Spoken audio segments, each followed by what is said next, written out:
Hello class. According to syllabus of our fifth semester, the subject of pharmaceutical jurisprudence, उसके अंदर जो first chapter है that is the unit first का जो first chapter है that is the drug and cosmetic act 1940 and 1945 that उसके बाद में जो अमेंडमेंट्स है, ठीक है, अमेंडमेंट्स 1940 से लेके आज के टिल डेट तक भी चल रहे हैं जो जो अमेंडमेंट्स हैं, ठीक है। इस चैप्टर के अंदर अपने ड्रग एंड कॉस्मेटिक एक्ट के बारे में बात करेंगे, उसके जो ऑब्जेक्टिव्स है उस चीज़ के बारे में बात करेंगे। ड्रग एंड कॉस्मेटिक एक्ट को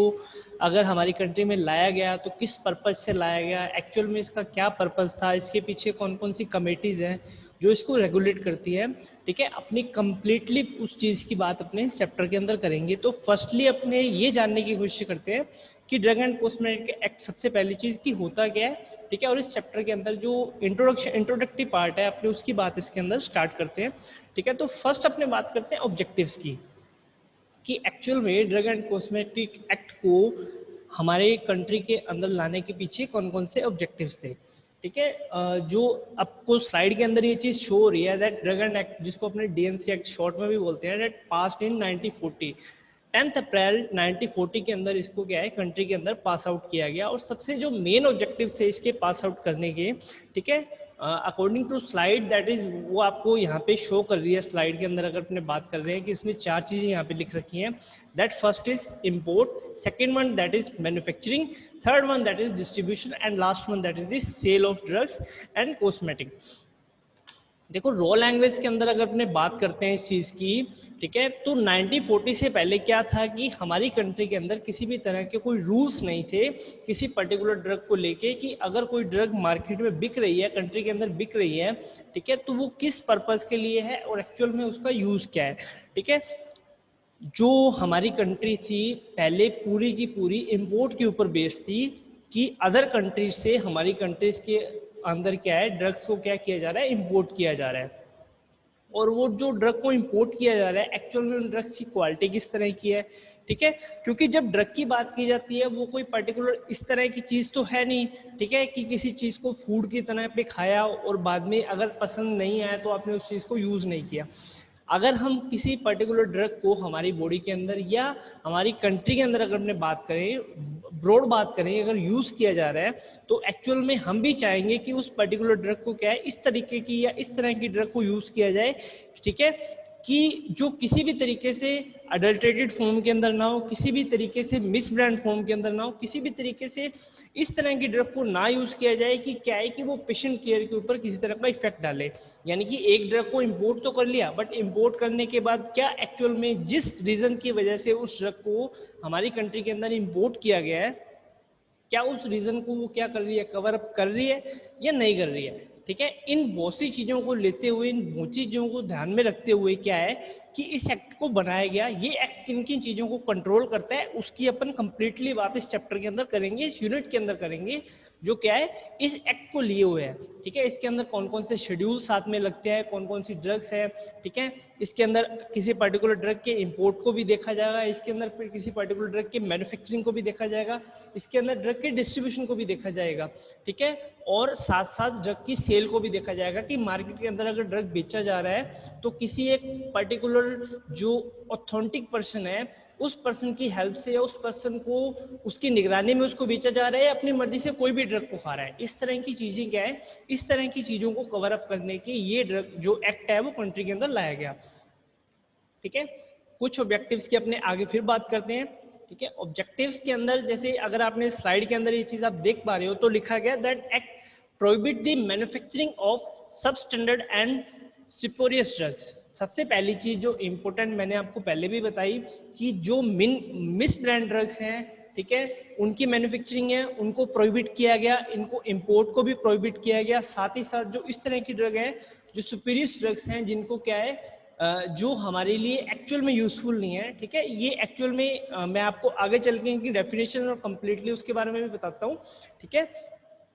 नेक्स्ट ऑब्जेक्टिव की अपने बात करते हैं, इसके अंदर क्या है कि that act provide for the control over the sale and distribution. सबसे बड़ी बात कि मार्केट के अंदर किसी ड्रग को अगर सेल किया जा रहा है, ठीक है, साथ ही साथ उसको प्रॉपर्ली डिस्ट्रीब्यूट किया जा रहा है अलग अलग एरियाज में, तो वो सेल करने के पीछे और डिस्ट्रीब्यूट करने के वो किसी पर्टिकुलर पर्सन की निगरानी में किया जा रहा है या नहीं किया जा रहा है। बिल्कुल सिंपल सी लैंग्वेज के अंदर मैं आपको ये बात बताता हूँ कि अगर आप कोई पर्टिकुलर ड्रग लेने जाते हैं, किसी किसी दवाई लेने जाते हैं, तो ऐसा तो नहीं है कि आपको एक सिंपल दुकान पे वो चीज़ मिल जाएगी। जैसे कि आपको कोई जो फूड आइटम्स हैं वो आपको कहीं पे भी अवेलेबल हो जाती हैं। ऐसा तो नहीं है कि आपको ड्रग अवेलेबल के लिए कहीं पे भी ड्रग अवेलेबल हो जाएगी। वो ड्रग के लिए आपको कहाँ जाना पड़ेगा, स्पेसिफिक मेडिकल पॉइंट पे जाना पड़ेगा, मेडिसिन सेंटर पे जाना पड़ेगा, इट मीन कि मेडिकल स्टोर जाना पड़ेगा। और वहाँ पे जो पर्टिकुलर पर्सन बैठा है that is particular diploma holder और डिग्री होल्डर, यानी कि कम से कम उसके पास इतनी नॉलेज है कि अगर वो बंदा ड्रग को सेल कर रहा है तो उसको पता है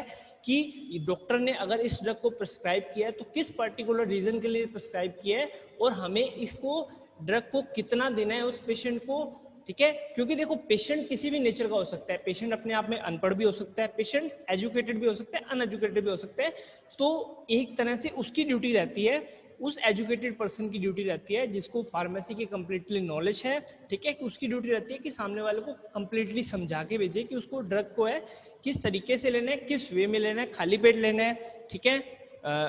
किसी पर्टिकुलर चीज़ की एब्सेंस में लेना है या किसी पर्टिकुलर चीज़ की प्रेजेंस में लेना है। ठीक है, तो वो चीज़ें भी अपने सेक्टर एक्ट के अंदर कवर करेंगे। ये जो मैं अभी आपको सारे के सारे बता रहा हूँ दैट इज द ऑब्जेक्टिव कि ड्रग एंड कॉस्मेटिक एक्ट को एक्चुअल में पास करने के पीछे कौन कौन से ऑब्जेक्टिव थे। जो थर्ड इसके अंदर लिखा गया that act provide for the control. देखो सबसे बड़ी बात जो ये कह रहा है that the control over the manufacturing. हमारे कंट्री के अंदर जितने भी ड्रग्स की मैन्युफैक्चरिंग की जा रही है एक्चुअल में उनके लिए एक स्टैंडर्डाइज एसओपीज बनाई गई हैं। ठीक है, पर्टिकुलर उसके कंट्रोल को एक रेगुलेटरी अथॉरिटी देखती है। ठीक है, उस चीज के कंट्रोल को देखने के लिए इस एक्ट को पास किया गया। उसके अंदर सारी की सारी चीजें आपको लास्ट स्लाइड के अंदर भी बताई कि उसकी मैन्युफैक्चरिंग है, मैन्युफैक्चरिंग के साथ साथ उसकी सेल है, उसका डिस्ट्रीब्यूशन है। ठीक है, वो सारी की सारी चीजों को हम इस एक्ट के थ्रू समझने की कोशिश करते हैं। नेक्स्ट इसके अंदर चलते हैं, ऑब्जेक्टिव को अपने कंटिन्यू करते हैं। ऑब्जेक्टिव्स के अंदर कुछ ऑब्जेक्टिव्स और हैं। Text certain provisions of the act regulate the, वही देखो सेम बात वही फिर से आगे घूम के कि किस चीज को रेगुलेट करना है यहाँ पे। पहली चीज import, second one that is manufacturing, third one that is the sale and last one that is the distribution. Distribution drugs का भी हो सकता है, डिस्ट्रीब्यूशन कॉस्मेटिक का भी हो सकता है। जो कॉस्मेटिक्स आप लोग यूज करते हैं, ठीक है, अगर जो नॉर्मल घरों के अंदर यूज किए जाते हैं वो ऐसे नहीं है कि कॉस्मेटिक कोई भी बना के बेच सकता है। ठीक है, किसी भी तरीके का। ठीक है, उसके लिए क्या है कि आपको पर्टिकुलर ड्रग अथॉरिटी से आपको लाइसेंस लेना पड़ता है। ठीक है, आपको क्वालिफाइड पर्सन वहां पे रखने पड़ते हैं, वही क्वालिफाइड पर्सन की देखरेख में आप प्रिपरेशंस को बना सकते हैं। फिर स्टैंडर्ड जो कंपेंडियाज है, आईपीज है, अगर यूएसपी में जाना है तो यूएसपी के अकॉर्डिंग, अगर दूसरी कंट्रीज में जाना है तो उस कंट्री के ऑफिशियल कंपेंडिया के अकॉर्डिंग उनके रूल एंड रेगुलेशंस को पास करते हुए ही आप किसी ड्रग की या कॉस्मेटिक की मैन्युफैक्चरिंग कर सकते हैं। फिर सबसे बड़ी बात, to have the regular inspection of licensed premises, यानी कि अगर एक इंडस्ट्री है एज वेल एज एक मेडिकल स्टोर भी है, ठीक है, उसके अंदर भी अगर आपको लाइसेंस प्रोवाइड किया जाता है इवन ड्रग्स को बेचने का, ठीक है, और इवन ड्रग को मैन्युफैक्चर करने का, उसके अंदर भी क्या रहता है कि वो लाइसेंस आपको कुछ टाइम के लिए प्रोवाइड किया जाता है। It may be for 5 year, it may be for 2 year और इवन 1 ईयर आल्सो। और उसके बाद क्या है, आपकी दोबारा से इंस्पेक्शन होती है कि वहां पे जो पर्टिकुलर पर्सन काम कर रहे हैं, ठीक है, वो वेल क्वालिफाइड है या नहीं है, वो स्टैंडर्ड कंपेंडिया को पास आउट कर रहे हैं या नहीं कर रहे हैं, वो पर्टिकुलर स्टैंडर्ड रूल से उस चीज को बना रहे हैं या नहीं बना रहे हैं। ठीक है, वो जो रेगुलेटरीज अथॉरिटीज हैं उनके पास इस तरह की अथॉरिटीज रहती हैं, वो कभी भी जाकर उस पर्टिकुलर मौके को क्या कर सकते हैं, इंस्पेक्ट कर सकते हैं।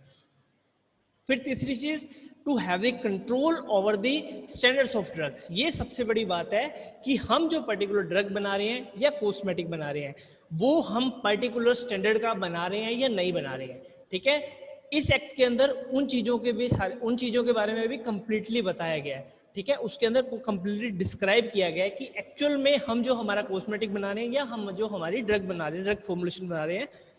सिंपल सी बात, अगर पैरासीटामोल बनाई जा रही है, ठीक है, तो उसके बनाने के पीछे उसका जो फॉर्मूला है वो एक्चुअल फॉर्मूले को हम यूज कर रहे हैं या नहीं कर रहे हैं। ठीक है, उसके अंदर जो ऑफिशियल कंपेंडिया हमें बता रहा है, ठीक है, उसका डीटी लास्ट में जितना आना चाहिए उसका डीटी आ रहा है या नहीं आ रहा है, वो सारी की सारी चीजें क्या है हम इस एक्ट के अंदर पढ़ते हैं। Next thing that is the to provide the special provision to regulate the preparations of standardisation and storage of biological and special products. देखो, एक तो ड्रग और कॉस्मेटिक की बात होगी, उसके साथ साथ क्या है कि कुछ बायोलॉजिकल प्रोडक्ट्स हैं, ठीक है, हमारी वैक्सीन्स हैं, ठीक है, वैक्सीन्स के साथ साथ कुछ इंजेक्शंस हैं, उन इंजेक्शंस को भी अपने उस पर्टिकुलर जो ऑफिशियल कंपेंडिया उसके साथ साथ बना रहे हैं, नहीं बना रहे हैं, ठीक है, उनकी शेल्फ लाइफ कितनी आ रही है उसको भी हमें कंप्लीटली यहाँ पे स्टडी करना पड़ता है। हमारे मैन्युफैक्चरिंग के अंदर जितने भी लॉज अगर अपने बात करें, जितने भी नियम हम लेके चल रहे हैं, वो यहाँ से ही रेगुलेट हो रहे हैं। इन जो क्या है, एक हमारा जो स्टैंडर्ड ऑथराइजेशन कमेटी है वही उन नियमों को बनाती है, ठीक है, और उसके बाद वही नियम अप्लाई किए जाते हैं all over the country same. Even ऐसा नहीं है कि अगर आप एक बड़ी इंडस्ट्री के अंदर चले जाओगे, अगर आप छोटी इंडस्ट्री के चले जाओगे तो उनके अंदर एक्चुअल में कुछ फर्क होगा। पैरासीटामोल वहां बन रही है तो वो भी वही ऑफिशियल कंपेंडिया को पास आउट कर रही है, और पैरासीटामोल अगर यहाँ पे बन रही है, एक छोटी कंपनी के अंदर बन रही है, तो वो भी उन सेम कंपेंडिया को ही पास आउट कर रही है, उनके अंदर किसी भी तरह का कोई फर्क नहीं होगा एक्चुअल में, ठीक है। लास्ट में क्या करें, that the prescribe the manner of labelling and packaging. देखो, लेबलिंग करना, पैकेजिंग करना, ये भी अपने आप में क्या है, एक पर्टिकुलर रूल्स के अकॉर्डिंग ही अपने उसकी लेबलिंग और पैकेजिंग कर सकते हैं। किसी पर्टिकुलर प्रोडक्ट के लिए हमें किसी तरह का कंटेनर चाहिए, किसी पर्टिकुलर प्रोडक्ट के लिए हमें किसी तरह का कंटेनर चाहिए, ठीक है। वो एक्चुअल में वो जो हमारी लेबलिंग है और वो जो हमारी पैकेजिंग है वो उसको पास आउट करता है या नहीं करता है। देखो, अगर नहीं करता है तो हम उसको मार्केट के अंदर बेच नहीं सकते, हमारे पास अथॉरिटी नहीं है। हम एथोराइज कंडीशन के अंदर लाइसेंस लेके ही उस चीज को बनाते हैं, और उस पर्टिकुलर एथोराइज कमेटी से जो जो चीजें पास होती हैं, जिस तरीके से बनाना होता है, हम उस चीज को उस तरीके से ही बनाते हैं, उस पर्टिकुलर एसओपीज के अकॉर्डिंग ही अपने काम करते हैं, ठीक है। नेक्स्ट अपने बात करते हैं इसके अंदर ऑब्जेक्टिव्स की, अपने आगे बात करते हैं, ठीक है। उसके साथ साथ अपने कुछ बात करते हैं डेफिनेशंस की। देखो, ड्रग एंड कॉस्मेटिक के अंदर सबसे पहली बात क्या, ड्रग एंड कॉस्मेटिक, यानी कि फर्स्ट हम बात करेंगे ड्रग की। एक्चुअल में ड्रग क्या है, ठीक है, ड्रग के बारे में इसने थोड़ा सा ब्रीफली यहाँ पे बताया है, ठीक है, दैट ऑल दी मेडिसिन, सभी दवाइयाँ, ठीक है, for the use of internal और एक्सटर्नल, या तो उसका इंटरनल यूज होगा या एक्सटर्नल यूज होगा, ठीक है। यूज ऑफ ह्यूमन बींग्स, या तो वो ह्यूमन बींग्स के ऊपर यूज की जाएंगी, और एनिमल्स, या वो किस पे यूज की जाएंगी, एनिमल्स के ऊपर यूज की जाएंगी। And all the substance intended to be use for or in the diagnosis, treatment, mitigation and prevention. देखो, इन चारों के बारे में आपको बता देता हूं कि एक मेडिसिन या तो ह्यूमन के ऊपर यूज की जाए,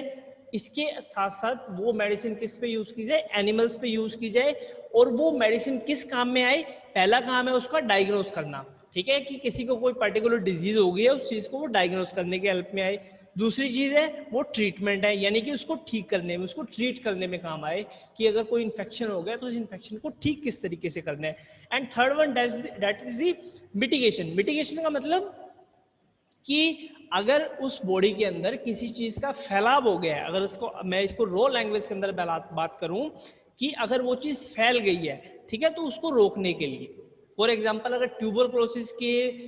जो पार्ट्स हैं वो पूरी बॉडी के अंदर फैल गए हैं, ठीक है, फंगल इन्फेक्शन आपको हो गया स्किन के ऊपर, वो पूरी बॉडी के ऊपर, स्किन के ऊपर फैल गया है, तो उसको रोकने के लिए mitigation. And last one, that is prevention. Prevention मतलब हम पहले से ही इस तरह का ट्रीटमेंट लेके रखें कि हमें क्या है कि वो डिजीज हो ही ना, ठीक है। तो इन चारों चीजों के अंदर जो चीज काम आती है, of any disease or disorder in human beings, या ह्यूमन बींग्स के अंदर किसी तरह का कोई डिसऑर्डर है या एनिमल्स के बीच, including preparation applied on human body और फॉर द पर्पज ऑफ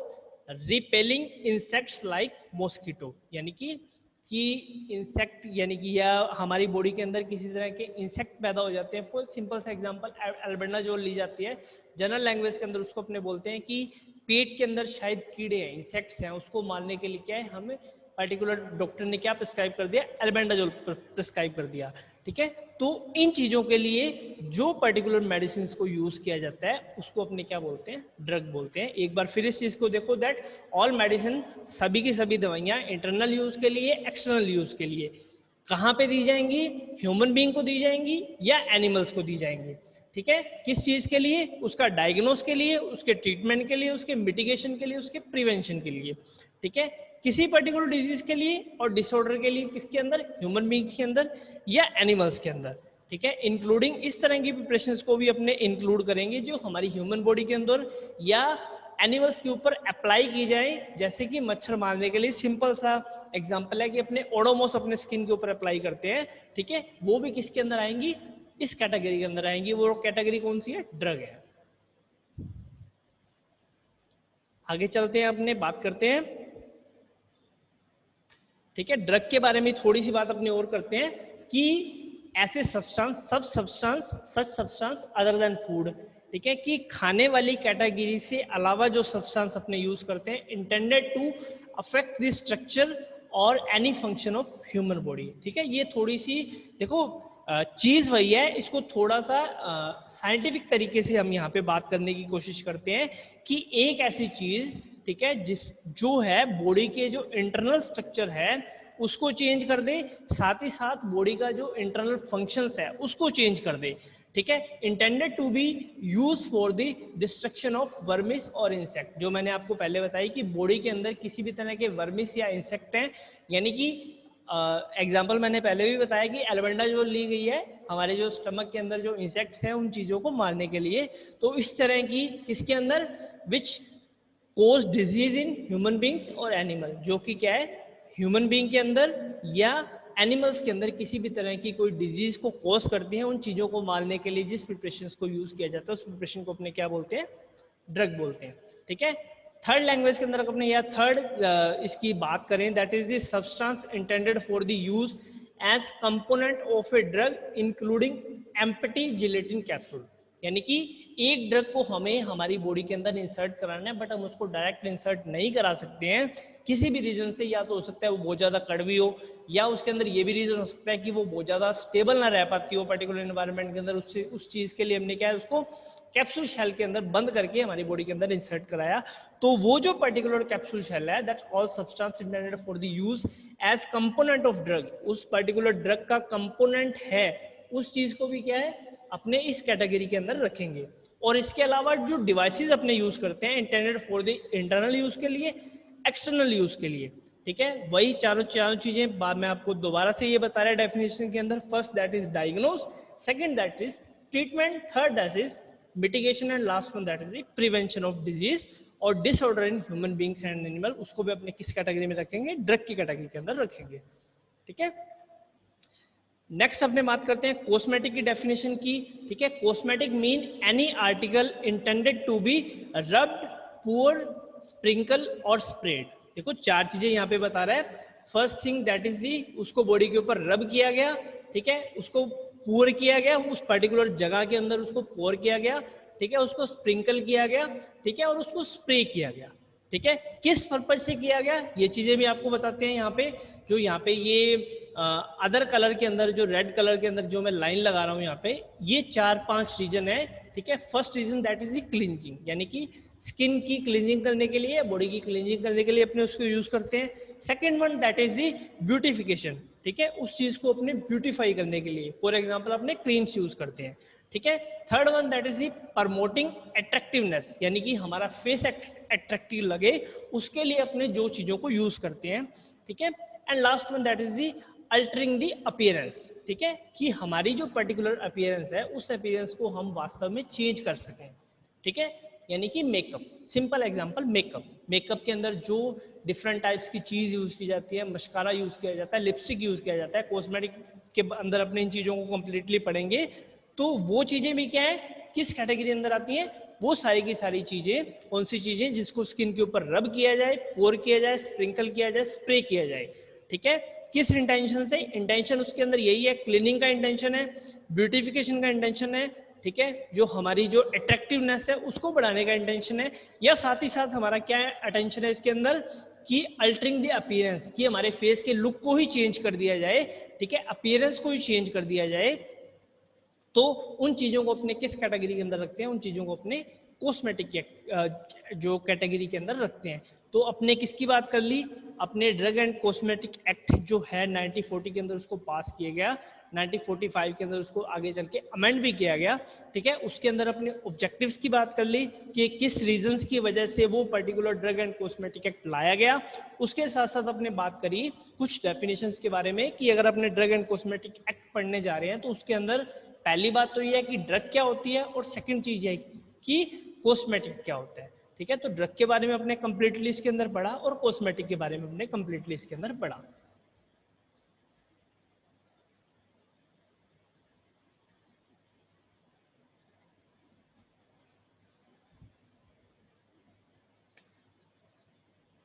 जो अदर थेरेपीज हैं, थेरेपीज मतलब कि